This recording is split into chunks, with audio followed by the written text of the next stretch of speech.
orangutan di sini itu punya nama-nama. Beberapa itu sudah diabsen sama kita.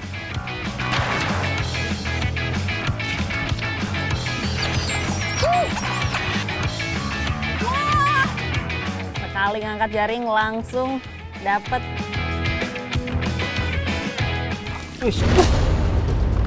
Wah! Buaya.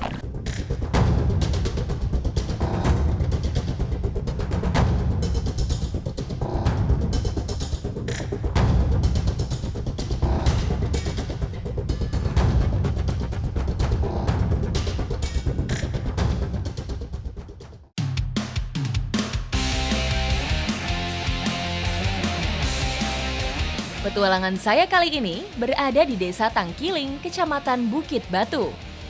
Berjarak sekitar 45 menit dari Kota Palangkaraya, Kalimantan Tengah.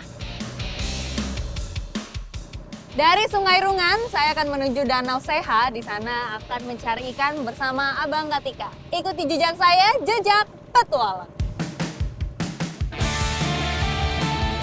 Danau Seha terletak di antara dua desa, Desa Tangkiling dan Seigohong, yang beberapa masyarakatnya berprofesi sebagai nelayan.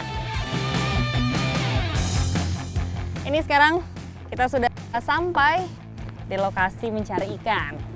Nah, ini di sini disebut jaringnya adalah jaring rengge. Rengge merupakan alat tangkap tradisional yang digunakan dengan cara membentangkan jaring dan sudah digunakan nelayan secara turun-temurun. Wah, sekali ngangkat jaring langsung dapat ikan sanggang.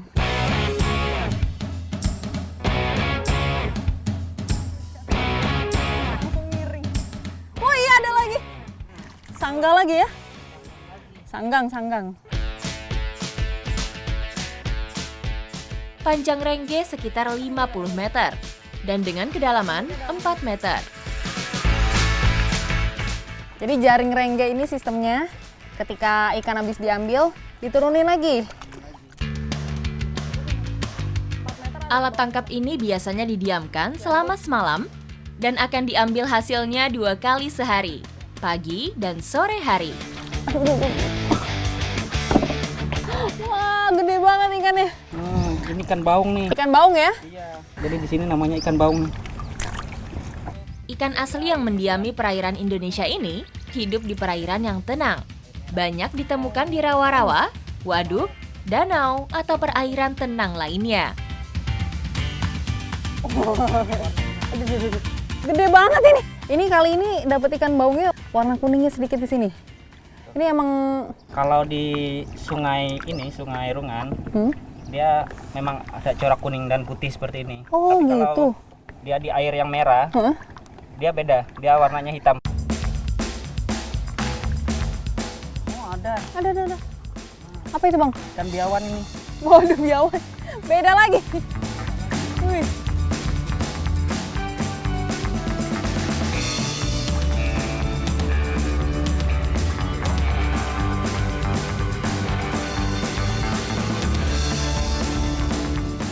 Wah. Ini dia nih. Ikan biawan. Dia durinya banyak banget di bagian atas dan juga bawah, mirip ikan nila. Cuma bedanya dia ini ada corak-corak ini ya. Coraknya. Ikan biawan merupakan ikan favorit masyarakat sekitar karena memiliki rasa daging yang enak. Ikan pemakan lumut ini tersebar di Pulau Sumatera, Jawa, dan Kalimantan. Gak kerasa, Bang. Udah mau sampai ujung aja kita.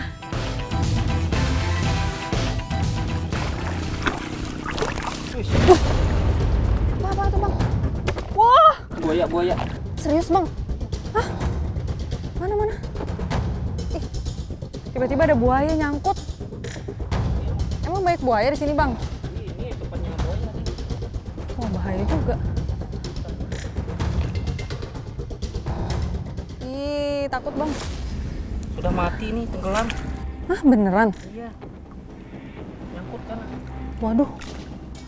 Tiba-tiba ada buaya, tapi buayanya mati karena terlilit di jaring. Karena masih alami, perairan sekitar Danau Seha ini memang banyak dihuni hewan predator. Ini masih mau dipastikan hidup atau sudah mati. Berani banget abang. Ini lumayan juga. Kelilit-lilit itu bang. Oh pantesan. Di situ ada ikan besar. Ada 2 lagi ya. Oh mau makan ikan di situ. Berarti dia kelilitnya udah agak lama berarti bang. Lama. Aduh. Takut saya bang. Beneran. Tetep aja. Saya takut tiba-tiba dia gerak bang. Beneran nggak? Oh iya.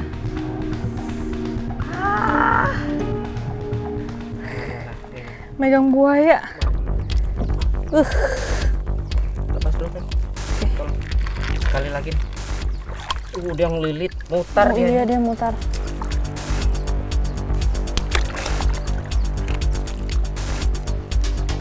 Awas bang. Oh iya, jadi dia. Nah, nyangkut di sini nih. Oh iya. Dia mau Ini ya, makan jadi ini. dia nggak bisa. Iya, mau makan nafas. ini. Hmm. Nyangkut di bagian moncong. Biasanya buaya akan mutar-mutar. Kelilit. Tenggelam dia. Beneran nggak nafas ini bang? Coba ya. Biar ada ini.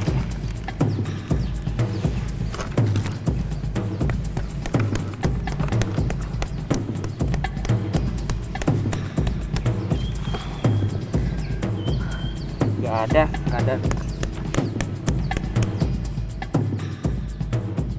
Ya, Aduh, kasihan banget ya jadinya. ya namanya di alam ya, kayak gini. Emang sering bang? Di sini sering, Oh, banyak sering? buayanya iya. Ukurannya segini-segini? Apa Ada yang lebih besar, tapi kalau yang ukuran yang besar tuh jaring seperti ini akan robek. Kalau yang seperti ini dia lengket bagian di moncong ini.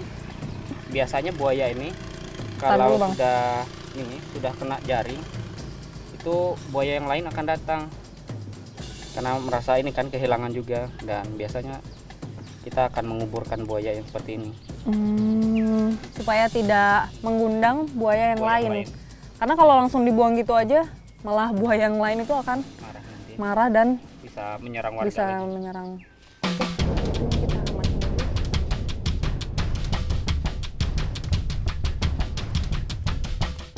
Untuk menghindari hal-hal yang tidak diinginkan, kami akan menguburkan buaya di tempat yang aman.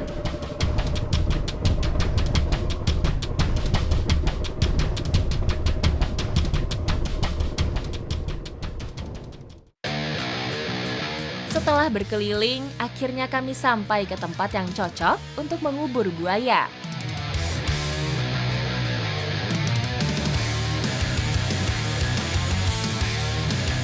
Tanah harus digali kurang lebih 40 cm agar aroma tidak tercium hewan predator yang lain.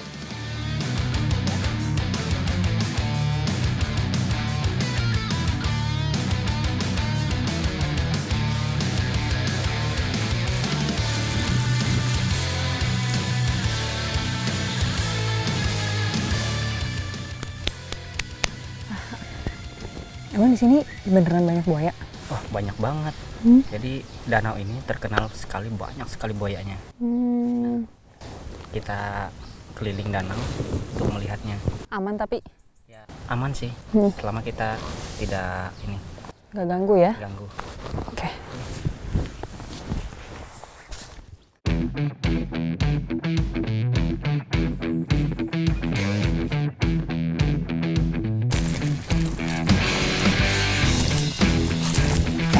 Kenapa bang? Ada buaya lagi berjumpa. Mana? Boleh. Mana sih bang? Belum kelihatan. Oh, itu tuh yang di atas batang itu. Iya. Oh iya. Nah, jadi biasanya buaya tuh akan berjemur kalau siang-siang gini. Hmm.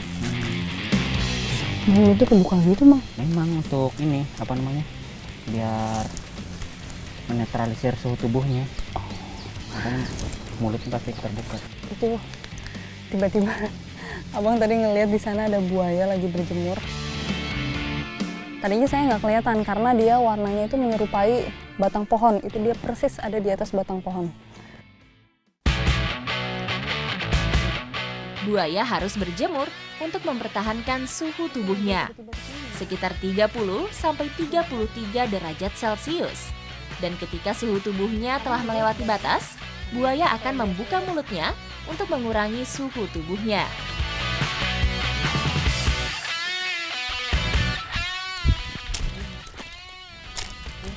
Udah ke sana ya? Iya. Cepat banget. Cepet banget dia udah langsung lari ke air. Oke. Berarti udah nggak ada lagi di sini bang. Nah, itu tuh. Apa itu? Nah, itu ada sarang tuh. Jangan-jangan ada buayanya lagi bang. Bukan, kayak yang ini. Oh. Nah, itu. Pantesan tadi ada buaya di sini. Iya. Karena di sana ada sarangnya tuh. Bisa jadi dia masih ada di bawah sini. Oke. Dan biasanya di sarang ini dia tempat dia bertelur ya? Iya. Dia akan numpuk telur, habis itu di apa? Di ini lagi, ditimbun lagi. Oke. Buaya berkembang biak dengan cara bertelur. Biasanya musim kawin berada pada bulan November hingga bulan Maret. Sarang telur buaya biasanya terbentuk menyerupai gundukan tanah yang bercampur dedaunan. Waduh, ternyata dari tadi banyak buaya yang mengawasi di sini. Kayaknya kita harus segera pergi cepat-cepat sih bang. Kalau nggak bahaya. Jadi habis ini kita mau pergi ke tempat yang lebih aman.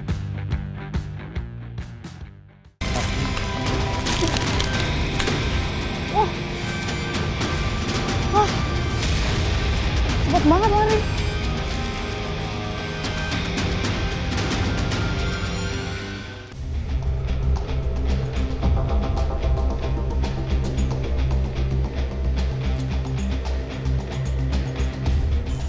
Nah, itu Mbak. Itu ada buayanya itu Mbak. Oh, mana? Itu di situ. Masa sih? Kelihatan dari mana bang? Nah, itu kan ada gelembungnya itu Mbak. Mm-mm. Nah, yang kecil-kecil seperti itu tuh. Hmm. Dan di situ kan ada airnya, kelihatan di sana jernih, di sini keruh Mbak. Oh. Di sini pasti ada nih di sini.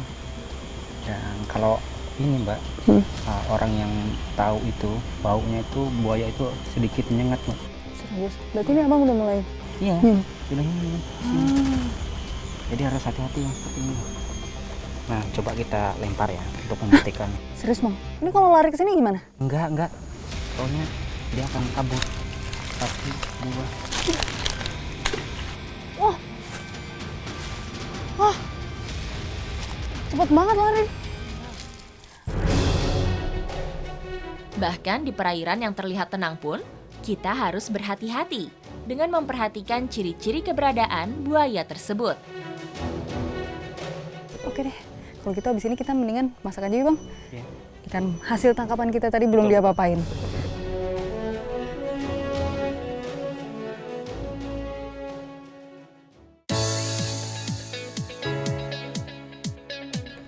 Dari semua ikan hasil tangkapan kita hari ini, saya sudah memilih nih 3 ikan yang paling enak untuk dimakan. Ada ikan biawan, ikan baung, sama ikan sanggang. Kami akan memasak ikan panggang cacapan. Kuliner khas Kalimantan pengganti sambal. Kalau di Kalimantan, cocolan sambalnya itu namanya cacapan. Ada cabe, ada yang asem-asem nih, mangga, terus nanti pakai jeruk nipis. Bumbu pada cacapan cukup dipotong tipis-tipis agar mengeluarkan aroma dan rasanya. Rasa pedas, asam, dan sedikit asin memang cocok apabila disandingkan dengan menu yang berbau amis seperti ikan.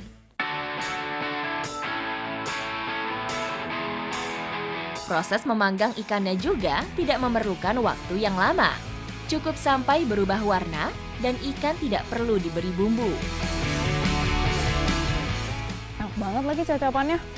Ini ikan yang pertama yang saya makan itu ikan biawan. Teksturnya nggak terlalu kenyal, tapi ada kesetnya sedikit. Dan enaknya dia nggak ada durinya. Rasa asam dan asin dari bumbu cacapan juga dapat mengurangi aroma amis dari ikan. Nih kalau ikan sanggang, tuh durinya kelihatan. Kecil-kecil. Jadi kita harus teliti juga nih makannya.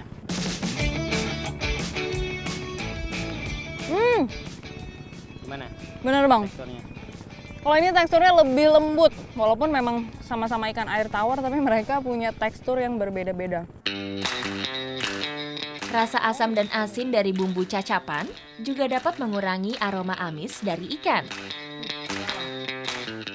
Hidup berdampingan dengan satwa liar tidak menjadi masalah bagi masyarakat di Sungai Rungan. Terbukti dari mereka bisa beraktivitas seperti biasa, bahkan hasil tangkapannya ini bisa juga menjadi mata pencaharian mereka. Ikuti jejak saya, Jejak Petualang.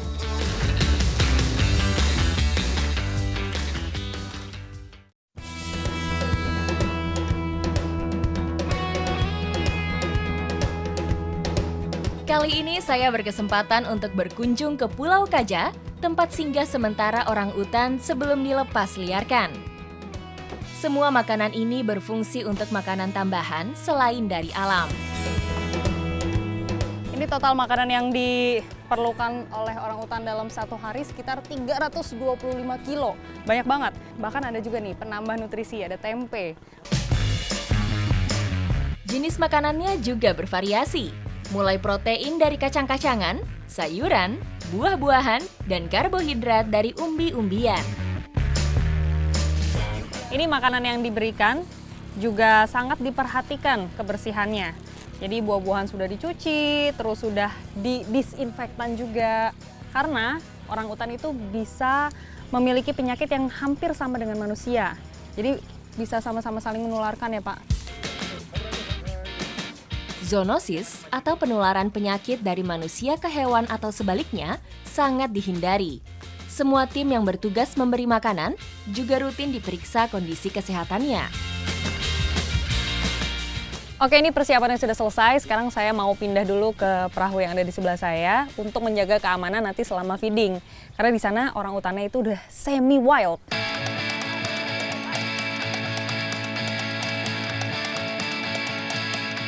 Pulau Kaja berada di aliran Sungai Rungan, Nyaru Menteng, Kelurahan Tumbang Tahai, Kecamatan Bukit Batu, Kota Palangkaraya. Ada sekitar 30-an orang utan yang ada di pulau ini. Pagi dan sore hari, tim Borneo Orang Utan Survival Foundation memberi makan hewan yang dalam status terancam ini. Mereka sebelum ini mereka harus ikut sekolah hutan dulu. Jadi ada sekolah hutan kelas 1 sampai kelas 5. Mereka akan sekolah dulu untuk belajar buat sarang sebelum mereka masuk ke pulau ini. Oh. Jadi kalau di sini mereka harus bisa bikin sarang dulu. Karena di sini udah nggak ada kandang lagi. Beberapa orang utan yang ada di pulau ini juga agresif dengan orang yang datang. Jadi kami harus menjaga jarak agar tidak terlalu dekat. Orang utan di sini itu punya nama-nama.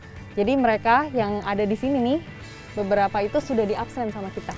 Karena di sini kami juga monitoring ini juga akan melihat body score mereka. Jadi kita akan lihat orang utan yang obesitas, orang utan yang kurus, orang utan yang ideal.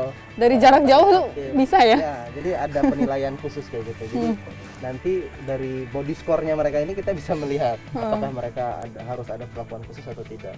Berarti emang benar-benar sama kayak manusia nih dia. Gak boleh ada yang terlalu gemuk atau obesitas, terlalu kurus juga tidak baik. Makanya harus kita bagi nutrisinya. Makanan yang diberikan merupakan makanan tambahan, bukan makanan utama mereka. Mereka diajarkan untuk mencari makanannya sendiri di Pulau Kaja ini.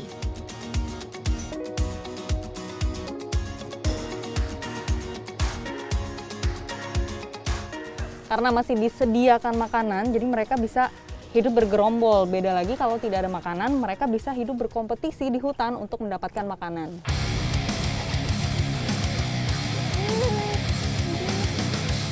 Itu tuh, katanya dia yang paling dominan, kelihatan dari badannya aja besar. Tapi dia dibilang obesitas nggak Pak? Enggak sih. Enggak ya, aman ya, normal ya. Cuma ini pipinya, Kalau yang laki-laki biasanya pipinya lebih lebar kayak gini nih, ada gitu di sana. Orangutan yang lolos observasi dan dapat beradaptasi di pulau ini akan dilepas liarkan. Ada juga yang tidak lolos dan harus kembali ke pusat rehabilitasi. Karena tadi kita arusnya lumayan berubah-ubah, jadi tadi kita sempat menepi dekat dengan ranting-ranting pohon, itu sangat membahayakan, makanya kita sekarang menjauh dulu dari mereka karena mereka bisa tiba-tiba masuk ke perahu dan malah jadi. Semoga primata cerdas ini dapat tetap terjaga kelestariannya.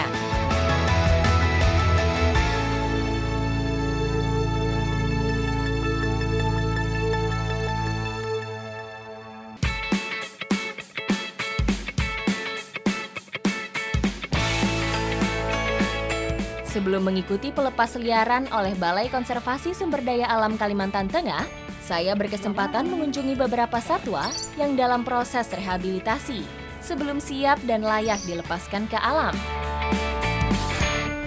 Sebelum ke kandang habituasi, ada kandang transit. Nah, di sini saya mau ngasih makan beberapa hewan. Nih, sudah ada kelapa di tangan saya. Yang mana dulu, Pak?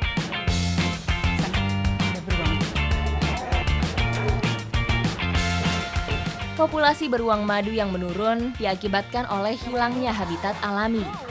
Beberapa warga juga menganggap sebagai hama di area pertanian karena kebiasaannya mengambil tanaman dan menyerang hewan ternak. Baru dikasih, ternyata dia udah sangat tidak sabar. Terus langsung dikupasin. Jadi memang dikasih kelapa ini sengaja untuk melatih ketangkasan beruang dalam mengupas.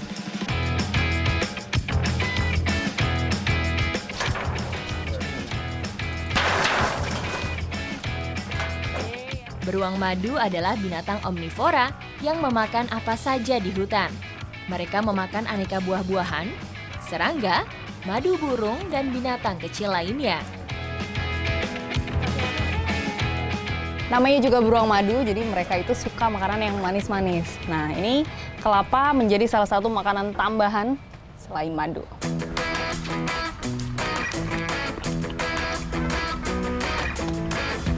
Pemberian kelapa dilakukan sekali dalam seminggu, selain untuk melatih ketangkasan, juga agar kuku dapat terbentuk sempurna. Selain kelapa, biasanya mereka dikasih susu juga.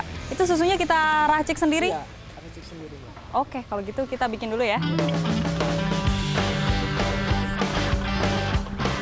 Pemberian susu biasanya dilakukan 3 kali dalam Langsung 1 taruh sini minggu. aja ya? Wah, langsung matanya tertuju pada susu. Teralihkan dari kelapa. Jadi susu ini juga sebagai pelengkap nutrisi untuk beruang.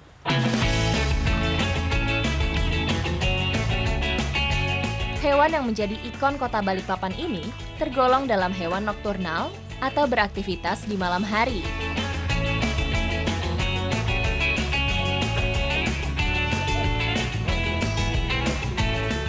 Hewan-hewan yang ada di sini memang sebagian besar itu diserahkan oleh warga. Nah, butuh kesadaran dari kita sendiri untuk mengetahui bahwa satwa liar seperti beruang ini adalah hewan yang dilindungi. Jadi, diserahkan ke pihak BKSDA. Beruang madu termasuk dalam golongan beruang terkecil di dunia.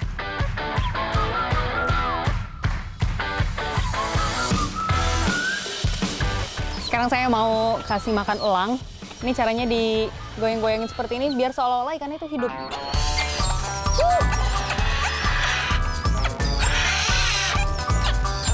Oh iya. Semua hewan yang akan dilepaskan di alam memiliki umur minimal agar memperkecil risiko kematian di alam liar. Iya, pintar. Makan.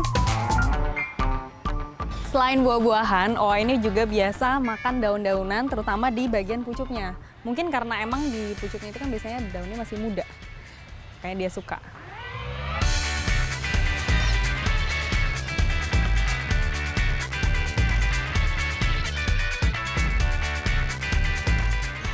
hewan-hewan yang ada di sini memang tujuannya untuk dilepas liarkan. Dan biasanya ciri-cirinya kalau dia sudah menunjukkan sifat agresif dan juga sudah bisa bertahan hidup di alam, itu dia udah bisa dirilis. Nah, habis ini saya mau ikut pelepas liaran elang. Ikuti jejak saya, jejak petualang.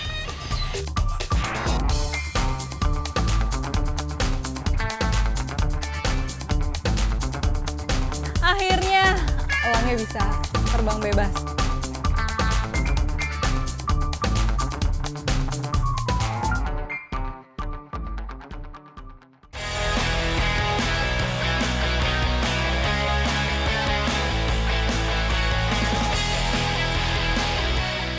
Bertepatan dengan pelepas liaran dari tim BKSDA, sekarang saya akan menuju Desa Tahawa untuk merilis elang bondol. Ikuti jejak saya, jejak petualang.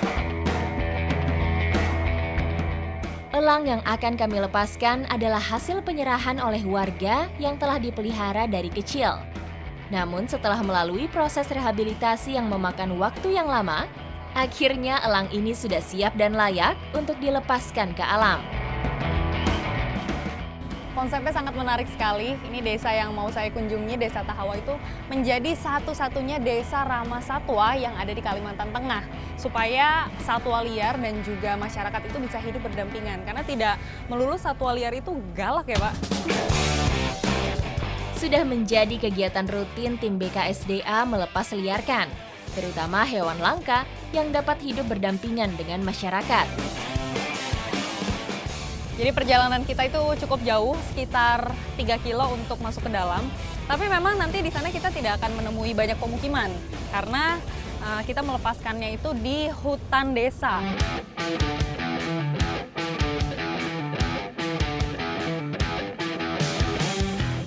Wah, itu kita sudah hampir sampai. Di depan tuh kelihatan gerbangnya. Di sana juga udah ada kandang habituasinya. Nah, di sini tuh ada sekitar tiga ya Pak? Iya. Ada 3 kandang habituasi. Nanti kita akan melihat di manakah kira-kira elang ini akan dilepas. Habituasi merupakan proses adaptasi hewan agar dapat menyesuaikan dengan alam tempat pelepas liaran. Oke, sekarang ini kita sudah sampai dan kita akan melepas di kandang habituasi yang di dalam. Nah, ini kita mau turunkan terlebih dahulu.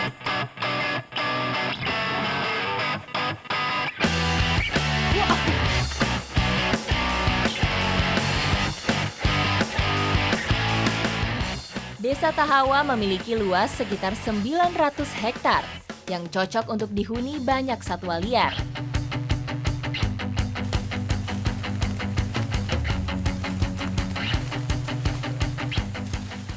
Ini dia nih, kandang habituasinya. Ukurannya memang cukup besar, jadi nanti kita ada cara-caranya untuk memasukkan elang ke dalam situ. Ini nih talinya untuk membuka pintunya ya Pak. Jadi langkah pertama itu burungnya dimasukkan ke dalam kandang. Dia untuk sementara transit kurang lebih sekitar 2 minggu. Kalau dia sudah menyesuaikan diri, sifat liarnya sudah keluar, baru nanti benar-benar dilepas. Selama masa habituasi, hewan terus dikontrol kesehatan dan perilakunya sampai dinyatakan layak untuk dilepas. Jadi selama di kandang habituasi ini dia masih dikasih makan ya Pak? Iya, tetap. Selama lebih kurang 2 minggu dia tetap dikasih makan sehari 2 kali. Karena ini elang, dia itu kan predator paling tinggi ya. Jadi pastinya dia akan memiliki sifat memangsanya juga lebih tinggi, jadi lebih gampang untuk bebas ya Pak, dilepas gitu. Iya. Dibandingkan dengan hewan-hewan lainnya. Maka katanya kalau begitu dilepas juga tetap akan berburu. Iya, jadi dia langsung rasanya pengen berburu.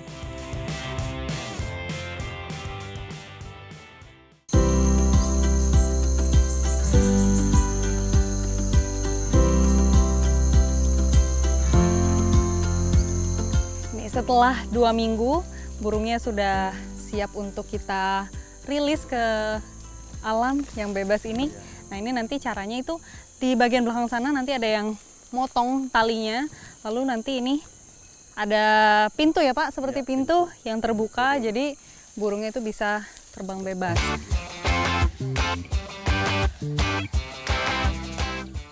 Udah siap, Pak? Oke, di belakang boleh dipotong.